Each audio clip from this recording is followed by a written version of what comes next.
Hello and welcome to Future Squared. Stephen Hawking once said that intelligence is the ability to adapt to change, so let's adapt. My name is Steve Glaveski, and each week I'll bring you conversations with preeminent thought leaders from a variety of fields to help you think in a multidisciplinary way, keep goals in your professional and personal life, and better navigate what is fast becoming a brave new world.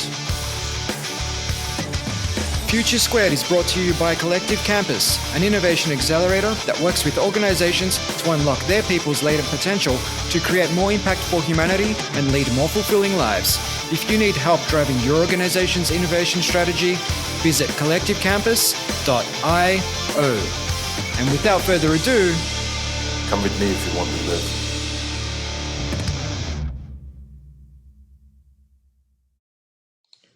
Welcome to the show, Daniel.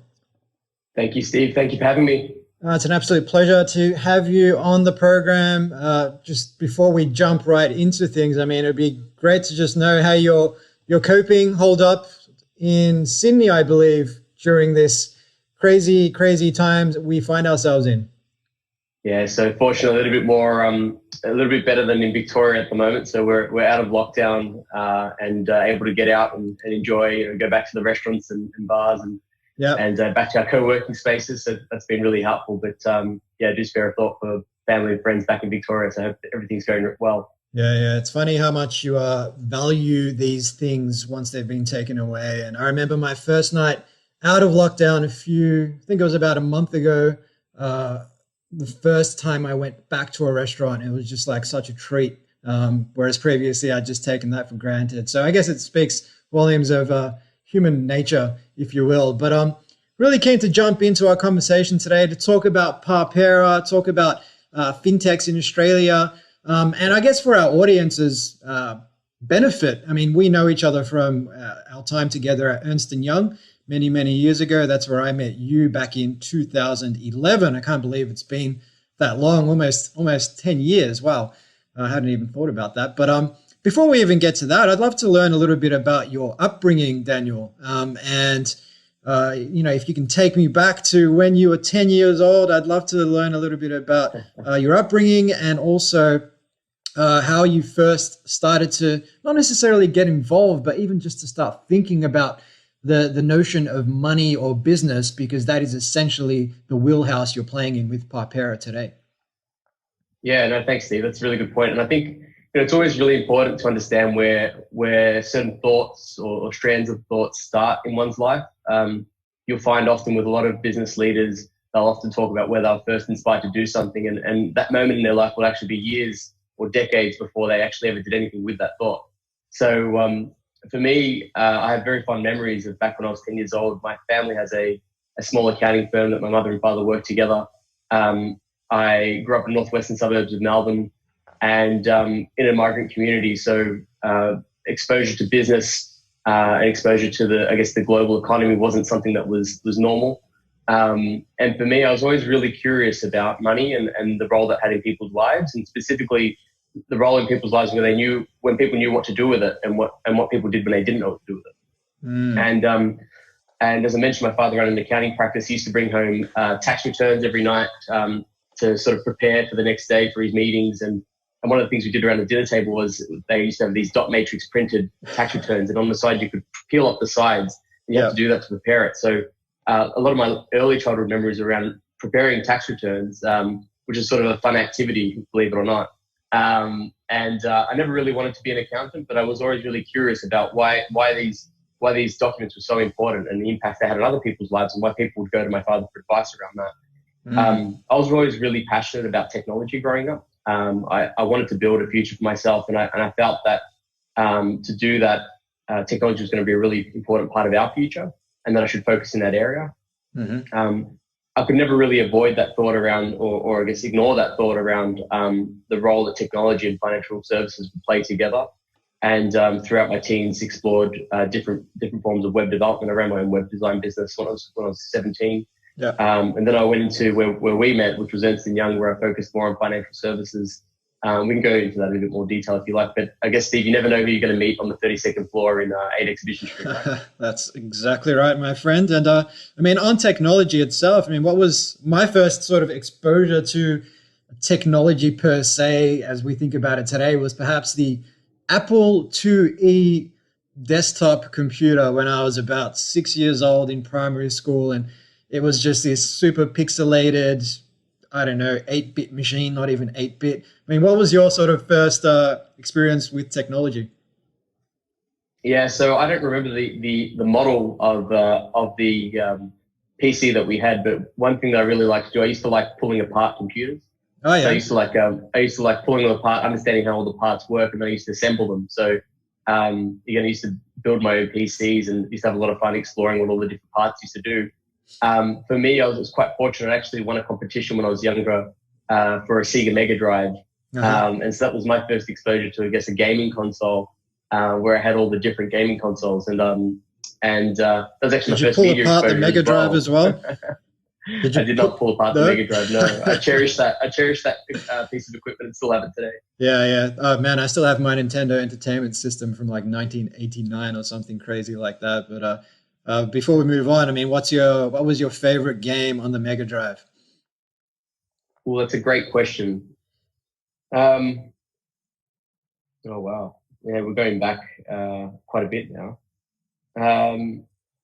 My brother and I spent hours playing Sonic the Hedgehog, countless hours. So I guess I can't go much further past that. Yeah. No, I definitely think so. And I mean, as someone who was a Nintendo fanboy growing up, I always kind of looked at all the kids who had Mega Drives and secretly wished I was one of them. Because let's face it, Sonic was way cooler than the little fat Italian plumber that was Mario.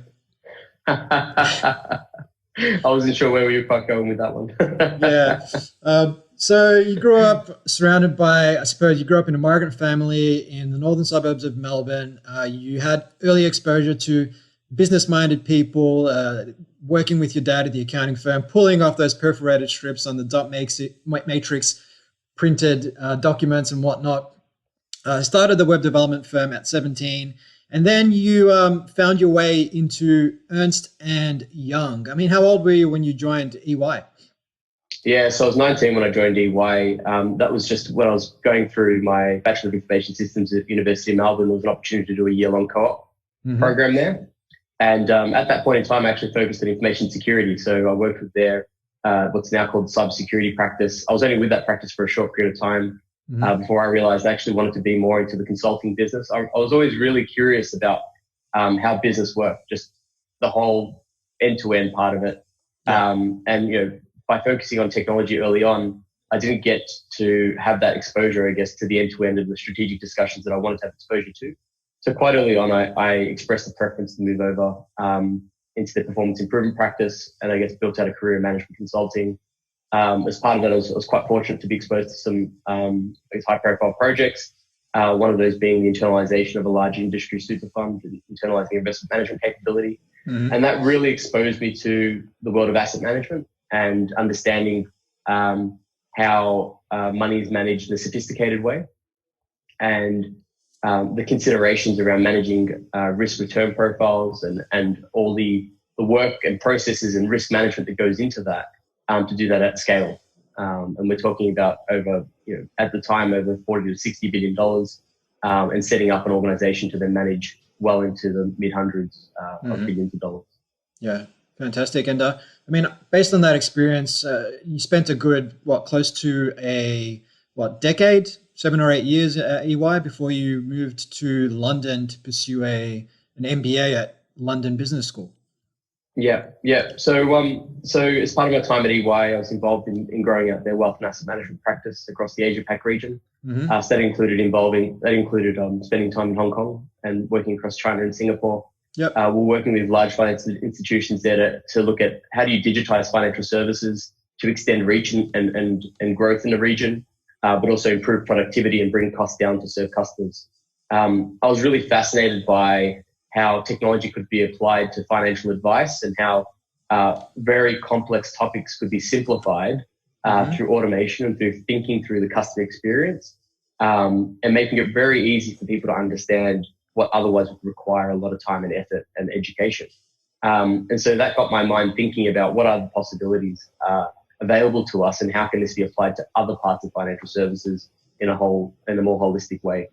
Yeah, and of course that's now showing up in Parpera and how you think about that business and how you think about solving problems or making business easier and better for freelancers, for small business owners, proprietors, for startup founders as well. But before we get into the weeds of Parpera, why London Business School and why an MBA?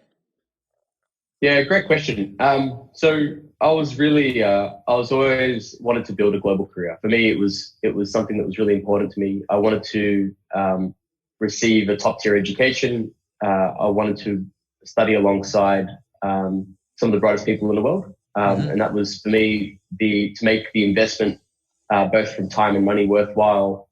I wanted to be surrounded by a diverse international cohort that would really give me, I guess, not only an enhancement in education and knowledge, but also strength and reach of network. The 2 years at London Business School were transformative. So they often do advertise that, but it really was. It gives you an opportunity. And I think many people have probably experienced this now through having an opportunity to reset their lives through COVID, and taking a break from the everyday and really having a time to reflect.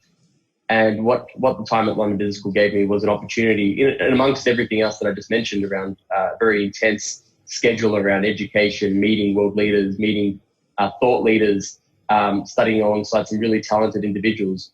But then there was also an opportunity to stop and reflect and think about, what is it that really makes me passionate about what I do, what makes me happy in life, and how do I want to spend my time? And for me, I realized what I really enjoyed was I really enjoy working with talented, high-performing teams. I really enjoy working on initiatives that help people. And I really wanted to take on a challenge that would keep me busy for a very long time. And for me, in terms of that investment of time and what I wanted to do something that could apply my experience in working with technology and working with financial services, where I could help everyday people. And that I guess seed of an idea that was manifesting from when I was young and learning about the overlap of business and money and the impact on people, and then the evolution of that over time from my experience in professional services, and then the time to reflect and say, okay, well, I now have an end-to-end view of sort of how the world functions end-to-end. I've spent a lot of time in over 30 countries now. I studied alongside people in New York, Columbia Business School as well.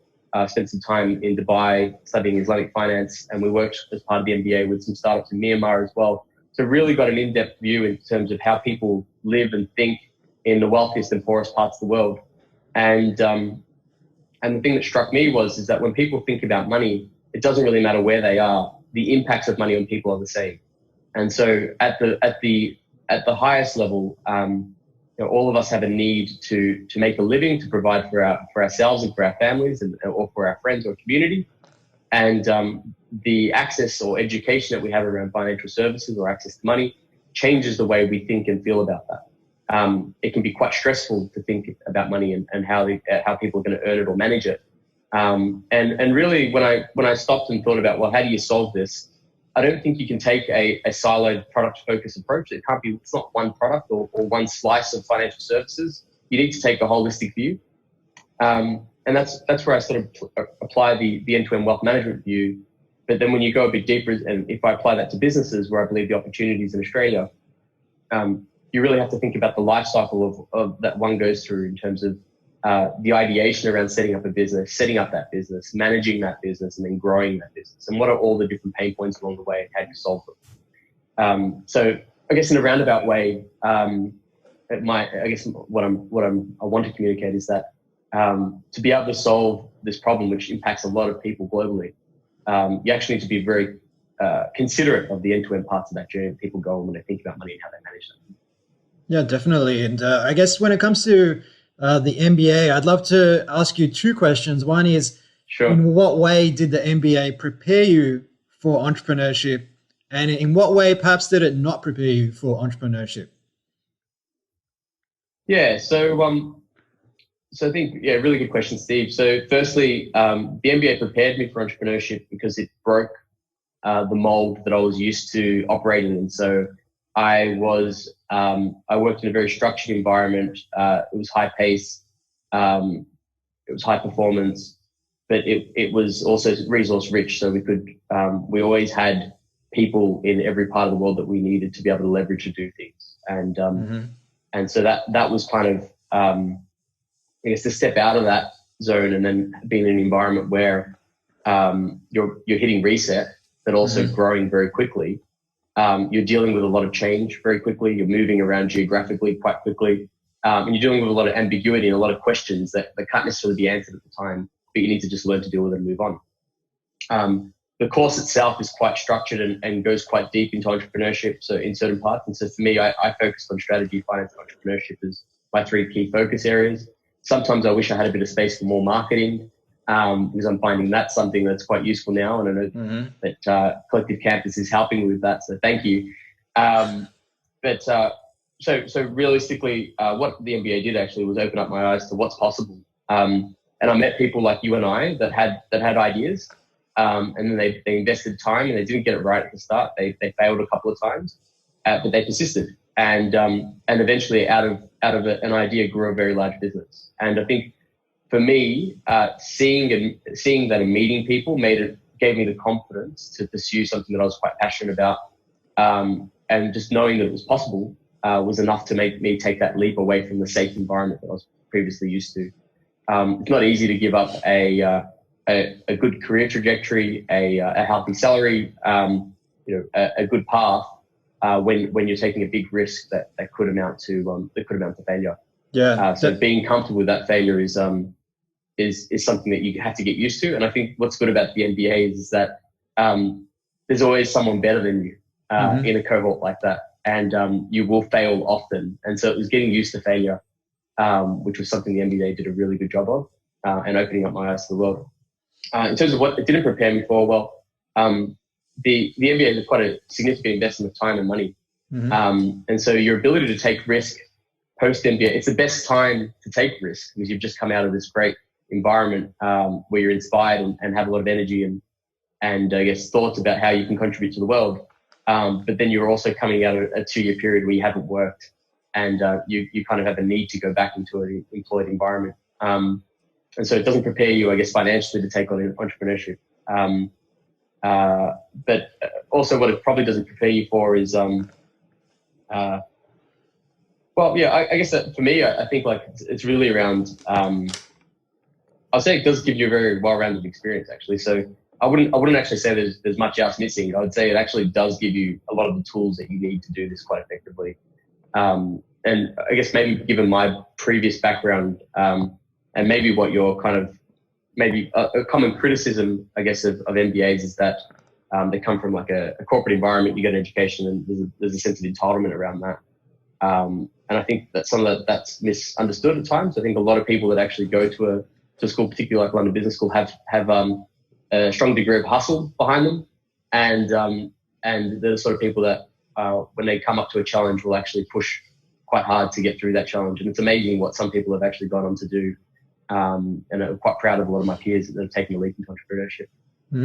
No, couldn't agree more. And I think it also just comes back to the person. I do hear a lot of criticisms about MBAs, but then I also hear a lot of positives from people like yourself. Some of their criticisms are that perhaps it lends itself more so to leadership positions in an established organization with existing business models rather than trying to navigate ambiguity and come up with new ones. But again, that comes back to the person and the hustle, and you will inevitably face brick walls. And it's a question of, first and foremost, how do you choose to respond to that brick wall? Do you let it become something that deflates you and you just look for an easier path elsewhere? Or do you find a way to get over that brick wall? And oftentimes that requires us to reflect on how we're doing things and change our approach. And just on difficulty. Yeah, no, go for it. No, I think just my reflection upon that is that the MBA is first and foremost a general management degree in terms of it gives you all the tools and techniques and case studies. There are hundreds of case studies that you go through about leading companies and the failures and the learnings, and you have an opportunity to structure that. So for me, I was really interested in entrepreneurship at a certain point, and I went deep into I spent some time in Silicon Valley through a course that I did at Columbia Business School around value investing. I spent some time at Google Campus. I spent some time at learning about quantitative asset management and different tools and techniques. So you can really go deep into certain topics. But what it actually allows you to do is have a conversation with about any topic in business at a high level. And then you basically put yourself in a position where you can find the people to go deeper into detail where necessary. But actually that's perfect for entrepreneurship, because when you're an entrepreneur, particularly in the early stage, you need to have a point of view on nearly every part of the business. So everything from ideation to sizing the market to understanding the customer segmentation, doing the financial modeling at a deep level of detail, fundraising. These are things that actually take a lot of time to learn and perfect, and the MBA actually accelerates a lot of that learning. Yep, fair enough, mate. Well, I know you're a big proponent of London Business School's MBA program, so I don't think I'm going to get any more controversial comments out of you on that one. So let's move on. But on this concept of facing difficulty and coming up against brick walls, whether they are brick walls in terms of scaling our product or perhaps emotional brick walls, philosophical brick walls. I know yourself, you worked quite hard at EY for almost a decade. You climbed the ranks quite quickly. I think you had excelled to management positions before you were like 27 years old or something like that. So you could have quite easily, as you alluded to a few moments ago, just cultivated a very comfortable 6-figure salary lifestyle, if not 7, once you make partner and so on, right? So, but you chose not to take the easy road. You chose to take what is essentially the much harder road, which is to build something from scratch, to take it out into the world, to solve problems. And essentially, like I say, to build a tech company is much more difficult than to merely score a role in an established organization. Now, how difficult has that transition been for you to step out of the corporate world with its safety, its security, its safety net, and so on, and jump into something that is inexplicably uncertain? Yeah, so I think what's important to acknowledge, particularly if you've come from a management consulting type background, is typically executives of global and leading organizations will hire you through the lens of a firm to solve a significant problem for them. It takes a bit of time to realize that at some point they're hiring, and usually they're hiring you as the individual. So you need to find confidence in the fact that if a leading organization is willing to put you in an important position to solve a problem for them, even if you're wearing the hat of another brand, you're still doing a lot of that work to make that happen. And so taking that leap is first just having confidence in yourself to say, okay, that it's going to be a hard journey. You're going to fail, but you need to persist. And I think for my own personal journey, none of the achievements that I've accomplished have come at the first shot. They've generally taken 2 or 3 attempts. And it's always kind of that same level of pain and same level of self-doubt and saying, well, am I the right person to do this? Would it be better if I came back in 10 years' time after I spent some time in a management position in organization X or Y?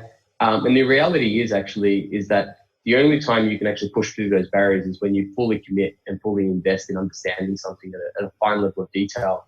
And when you fully commit yourself to something and you go really deep into that topic or that initiative or whatever it might be, it's very hard for other people to compete with you on that, because a lot of people don't fully commit. And so there are ways that you can go very deep into topics through proven methods that you've probably spoken about before in your show, where you can learn complex concepts really quickly.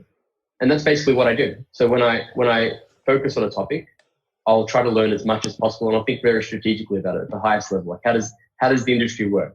So for example, the banking industry, traditional banks run on a net interest margin model. That means that they take money in by deposits and other funding sources, and they lend that out.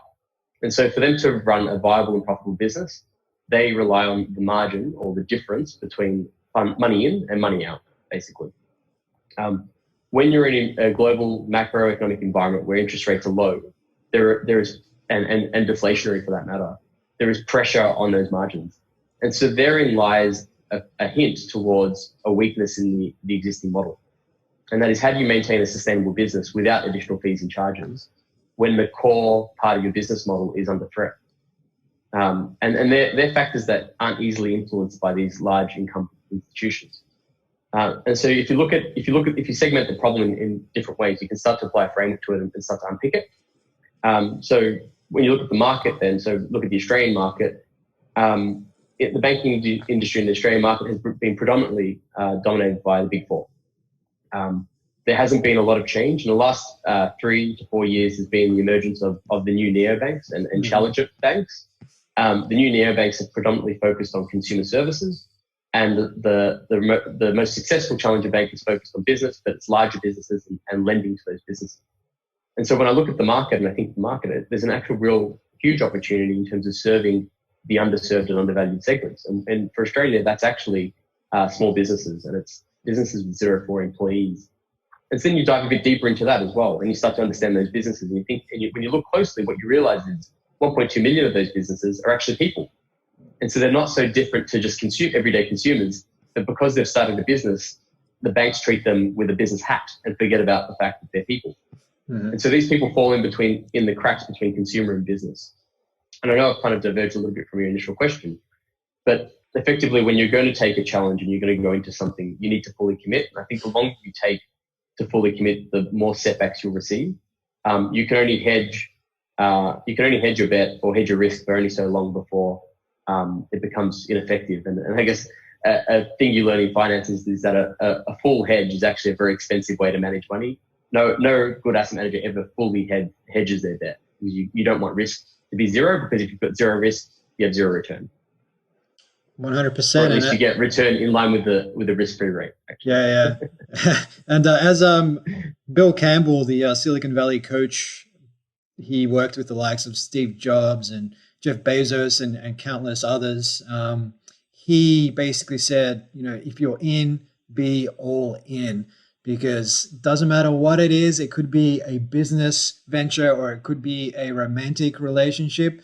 The moment you're kind of on the fence, the writing is already on the wall, if that's the case, because you're not going to bring the kind of energy, enthusiasm, passion that's required to build and cultivate a successful relationship or a successful business, unless you're just not setting the bar very high and you're just doing something that you can kind of, for lack of a better word, half-ass. So definitely when you're doing something like this, where you are essentially kind of walking away, at least temporarily, from the comfortable salary, the lifestyle, and everything else that a large professional services firm like EY offers its high performers. But yeah, look, it's a difficult transition. It's one that I had to make a good 7 or 8 years ago now. And in my case, never looked back, because I felt that the autonomy, control, sense of purpose and contribution that I could get by doing my own thing far exceeded that I personally experienced working for large organizations. And I guess everybody's experience on that would be different. But when it comes to these neobanks, I know with respect to Parpera, and you've kind of hinted there at the sort of dynamics at play and why you think this is a worthwhile opportunity to pursue. But you kind of, the seed for this idea, I guess you could say, was planted back in Madrid, in Spain, in 2016. What can you tell me about the Moneycom in Madrid in 2016? Yeah, so Steve, thanks for bringing that up. So as I mentioned to you offline, back in 2016, I volunteered at Moneycom in Madrid. So this was coming off the back of, I guess, 2 years focusing on the Asia-Pac region and looking at the future of digital financial services. What actually, you touched on an interesting point, which is there's nothing wrong with a career in a corporate or a professional services firm. You learn a lot, and there's a vast amount of opportunity that you can pursue. I guess for me, what I realized is that actually a lot of the conversations that we were having back in the Asia-Pac region, both in Australia and in Asia, Europe was only just getting started around these conversations. But what struck me as interesting is that in Europe and the US, people were having the conversations, but also acting on them a lot quicker. There's a higher adoption from a corporate level, a higher level of investment, and also much younger people taking on these large challenges and obtaining funding to do so. So when I was in Madrid at Moneycom, I do remember there was a stand of a couple of people around that stand. It was actually Revolut. And back then, Revolut was a prepaid card. It was an app, prepaid card, a couple of people around a stand showcasing what they believed was the future of neobanking or retail banking or digital banking, whatever you may call it. Back then, Revolut was probably only 6 to 12 months ahead of where we are right now. But 4 years later or 4 years on, they're a $5.5 billion company. And what struck me is how quickly, seemingly a simple app can change the way people interact with financial services, but then also scale several markets and raise millions of dollars to do so.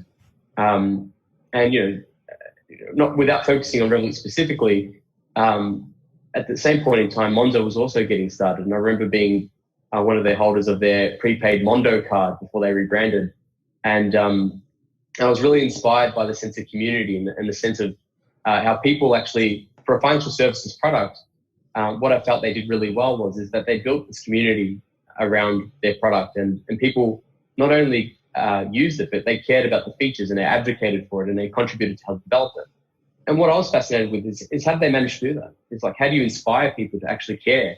Because money is something that, like even reflecting back in my earlier childhood years, like accounting is quite a boring subject for many people. Money is quite a boring subject. Most people just want money and want to be able to spend it to get what they want. They don't care about the details behind it, which is why they usually pay people to take care of that. So back in 2016, reflecting my journey, I said to some of my close friends at the time, I said, look, I really need to start a digital bank. And they thought it was a bit crazy for suggesting that. And I guess, and post that Madrid trip, I actually came back to Australia via Hong Kong and discussed that with a couple of people. When I got to business school, I actually pitched it to one of the entrepreneurs in residence there. And they actually told me, you're not going to make any money. You're going to get squeezed in the money market. There's no money to be made. Don't waste your 2 years doing that. Think of something else. And I parked the idea for a very long time. And that sense of risk aversion kicked in. And I spent a lot of time, looking at different options post MBA, and did a lot of cool different things and met very interesting people. But in the end, it never really left me this seed of an idea to go back to Australia. And I did return to Australia last year. I initially focused on the consumer segment. I found that I was late to focus on that segment. And it was only until I really started to explore deeper into the business segment and start to think about that holistic approach that I was able to pivot that model and think about how could I take a holistic approach to solve the key jobs to be done for businesses, as opposed to no one wants a business account. No one wants a bank account. People want to be able to use money, and it just so happens that a bank account is one way to provide them with that ability to do so. Mm-hmm. So Parpera is not a bank. I want to be very clear about that. That has a very specific regulatory meaning. But we see ourselves as a fintech. And what we'll initially look to do is, as I mentioned, we're building an ecosystem of fair and transparent products and services. And it's to help people set up, manage, and grow their business. Mm-hmm. And the ability to provide instant access to a wallet and card is the first step in providing them that ability to manage their business. So what we'll do is, and I can see you've got it up on the screen, we'll provide people with the ability to instantly onboard, to validate who they are and what their business is. We'll then provide them with a card that will enable them to start transacting, and there'll be real-time payment capabilities as part of that. Mm-hmm. We'll then analyze the data that's coming through the platform and provide them with useful insights so they can make day-to-day decision about how to better manage their cash flow, and then how to better prepare for expense management and tax reporting capabilities as well. Yep. And then over time, we'll build out an ecosystem of products and services around that. So if we believe that at the heart of everything we do is money, then the wallet is the core starting point of that. And then if we can help build a trusted network or trusted ecosystem of services and products to help you build a better business, then that to me looks like success, because you don't have to then think twice about where do you get accounting support? Where do you get tax support? Where do you get legal support? Which productivity tools should you be signing up to help you build a business in the digital economy? And so we haven't really spoken about, there's been a significant transition from an old economy to a new economy. Mm-hmm. And it's been largely driven over the past 2 decades by the advancements in technology and how that's applied. And I believe the impacts of COVID-19 are only going to further accelerate that. So my personal belief is that what we're going to see is, because of the high unemployment rate, particularly in Australia and other parts of the world, people will not be able to go back to work as quickly as they'd like, and they will look to source alternative income streams. And that will likely come from setting up their own business. So there'll be an increase in freelancing, an increase in gig economy work. And I guess as an extension of that, I'm also an advisor to a gig economy platform in Australia called Shift Hero. And so I've spent a lot of time looking at the gig economy market and how that's evolving as well. And I think these are all very important macro trends to acknowledge when setting up a venture like Parpera. Mm-hmm. Yeah, I know a handful of people myself who have either been stood down temporarily or just terminated from their employment due to COVID-19, and they're all looking at either gig economy opportunities, or they're setting up their own e-commerce stores and plays using Shopify, because nowadays all you need is like $10 a month and you can access this infrastructure that previously would have cost you, going back 10, 15 years, thousands upon thousands of dollars just to get started. I mean, if you're setting up an e-commerce play, you like you said, you market online, you've got your social media, you've got your fulfillment centers, you've got your Shopify. You can literally scale up and scale down at the drop of a hat, which is just a privilege that only the biggest of the best had years ago. So those barriers to entry have come way down. And that's right, but the same shift hasn't happened in financial services in Australia. So as you mentioned, you can set up a business instantly, right? There are services available online now that you can set up a business, pay your fee, you get your ATN or you might just set up an ABN. But then the next point that you have to do in that journey is you need to set up a bank account or an account or a wallet of some sort to receive the money or pay out the money that you need to those actions that you need to perform to run your business. The current process, while it's said to be available online, I've personally gone through the process recently of setting up multiple business accounts, and it's taken over 2 weeks each time to get that account. And then when I set up that account, I've asked if I could have a virtual card to start trading while I wait for the physical card. And what I've been instructed is that I had to wait for the physical card to come in the mail before my virtual card could be set up. And so it kind of defeats the purpose of having a virtual card if you have to wait for the physical card. Yeah. So there are some hygiene features that we'll look to address instantly when we start this project. And they'll be in our MVP to address those. And then once we've addressed the hygiene features, we'll start to expand into other parts of the business life cycle. So, for example, through talking to over 500, so we've surveyed and interviewed over 500 businesses. And what we found through that is actually there's a huge demand for a simpler invoicing experience that's actually in the app. So people don't want to go to multiple different apps to do their invoicing. They want their money to come. They want to invoice from where their money is received, and they want an easier way to track that. So I don't remember the stat specifically. I just recently posted it, but somewhere close to 70% of businesses actually still manage their invoices via spreadsheets, Word documents, and email. And I guess you know how difficult it is to go through your inbox after a month of an invoice sitting there to try and find it to see if you paid it on time. So the idea is that if we can reduce the friction between the individual trying to run their business and the tasks they need to do to run that business, so particularly around financial services, that we can free up time for them to focus on being more productive in their business and in their personal life. And so for me, at the highest level, Parpera's objective is how do we improve the economic prosperity of not only people, businesses, but also the wider community and overall society. And I think this comes at a time where we need entrepreneurs to be thinking about how do they improve more than just the specific goal of their product? How do you have a wider impact?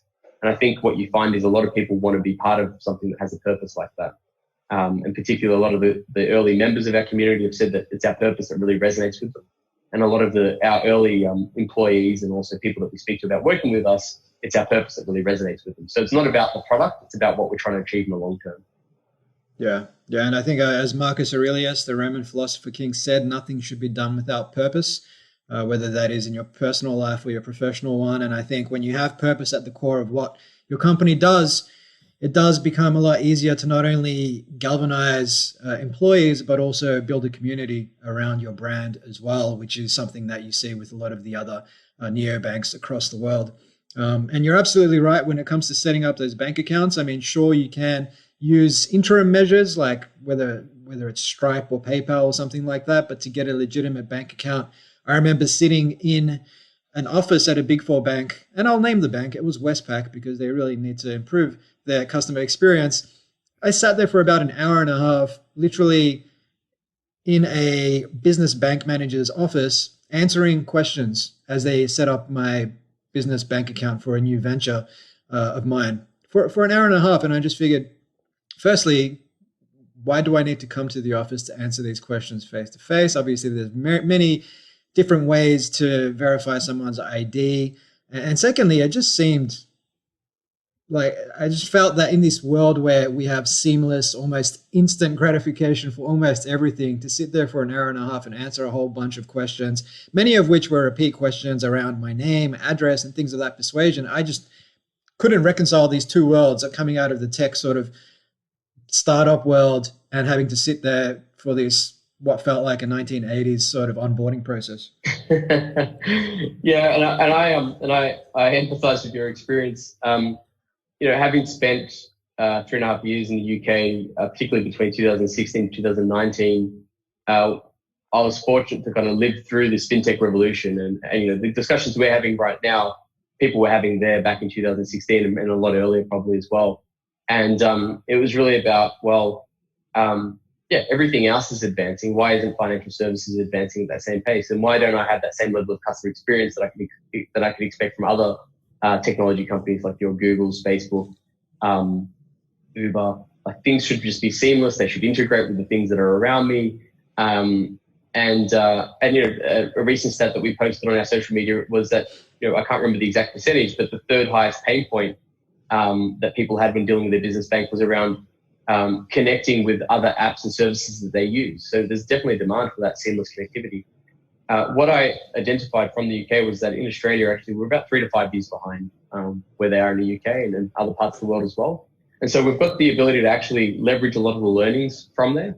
And so I've been quite deliberate about setting up our team. Our CTO, Nathan, is in the UK. He recently set up a neobank there and scaled it. On our advisory team, we also have the ex-CTO and COO of Loot, an early stage neobank, no longer in existence, but they had a very deep experience in running and scaling these types of propositions and very deep understanding of what makes them effective. And then I've built a team, an advisory team, and also local team that goes deep into understanding fintech, financial services, and small businesses in the Australian context as well, because it's very important to understand the nuances between markets and the different features that might be more important here as opposed to there, but then also what's relevant at a global level, so then to position ourselves and then scale to new markets once we've actually proven out the proposition here in Australia. Yeah, no, that makes sense. And I guess when it comes to community development and co-designing the platform with freelancers, small business proprietors, and so on, I mean, what's being done in that space? I mean, you mentioned a number of interviews, but what's the ongoing conversation look like? Yeah, so initially, everything to do with our branding, key features, basically every key component of this business, we've sat down and spoken to people in our, in our community. So it initially started off with some interviews. We then launched an independent survey that went out to 500 businesses. We structured those questions around, firstly, pain points around business banking, fees associated with features that are important to them. Then we looked at the ancillary services around running a business, so accounting and bookkeeping. And then we looked at some more general questions about people and their demographics. And what we wanted, the reason why our brand is segmented around, very deliberately around there are 3 different colors and I guess 3 different personas that we display. And we talk about small businesses or sole traders.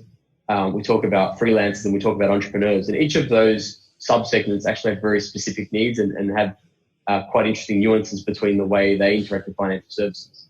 For example, if we focus on non-employing businesses, so sole traders or freelancers or an early stage startup, yes, they all need a wallet.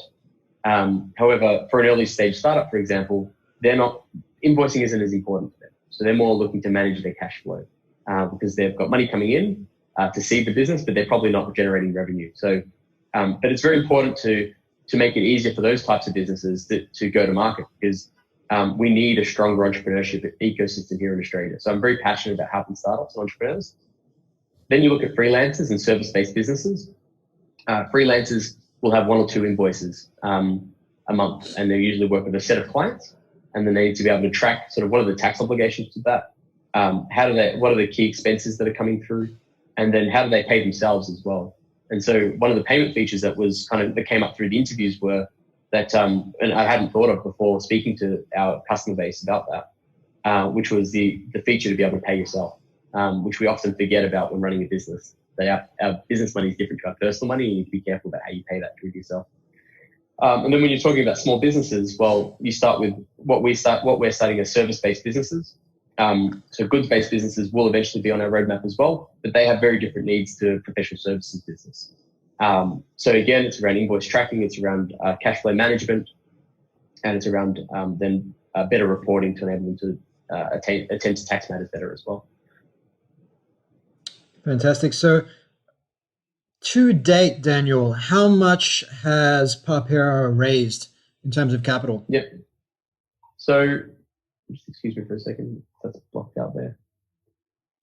So Parpera raised a pre-seed round of 155,000, and now we are preparing to do an equity crowdfunding round. Yep. The initial raise Equitize? was with Equitize. That's right. So the initial raise was to help us get started to fund a lot of the initial business setup, design, understanding the customer, commencing our technology development, recruiting key hires. And now we're about to launch a campaign on Equitize. So the reason why we're equity crowdfunding is we believe that it's really important for the community to have shared ownership of the business.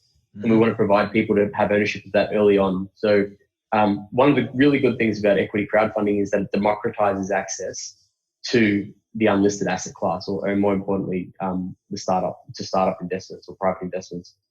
They're investments that are usually reserved for high net worth individuals. And what that means is effectively is that, yes, while it is high risk, everyday people don't get access to that high risk but high return profile, which can have a meaningful difference if the business is successful. And so for me, it was, how do you make it accessible to people to have ownership in something that can potentially be very large and very profitable and I guess highly remunerative upon an exit or IPO? How do you give someone, the everyday person, access to that? And how do you give your potential customers access to that as well? Because ultimately, if you share the ownership with people that are going to use the product, they have a vested interest to see its success, but they can also share in its benefits, and they can help shape how that business evolves over time. So, I really go back to this important thing about community, and equity crowdfunding is one component of that.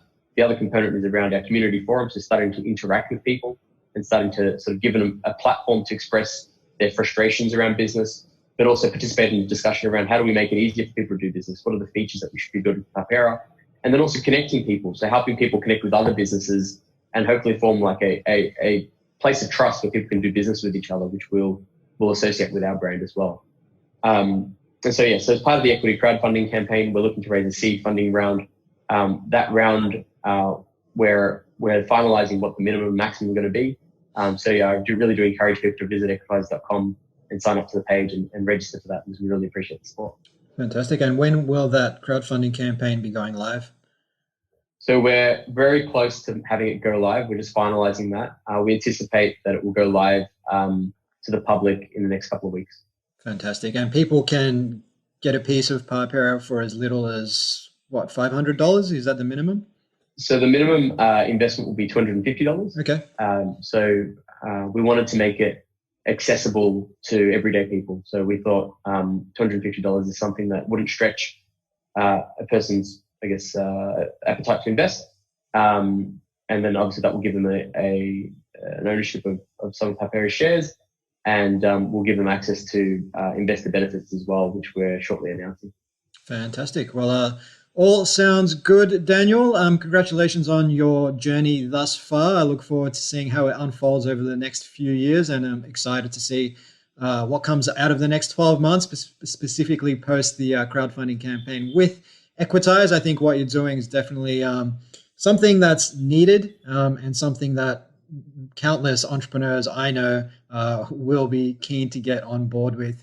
But if people want to find out more, they can obviously head over to equitize.com for the Parpera crowdfunding campaign, but they can learn more about Parpera at parpera.com. If our audience wants to connect with you personally, Dan, on the socials, where can they find you?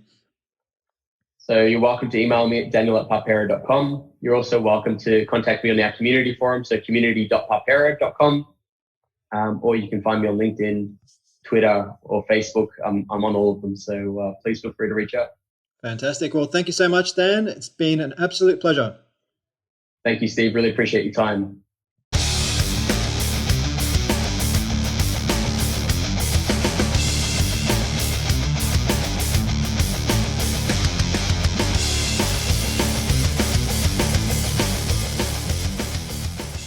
This has been a No Filter Media production. Say what you want.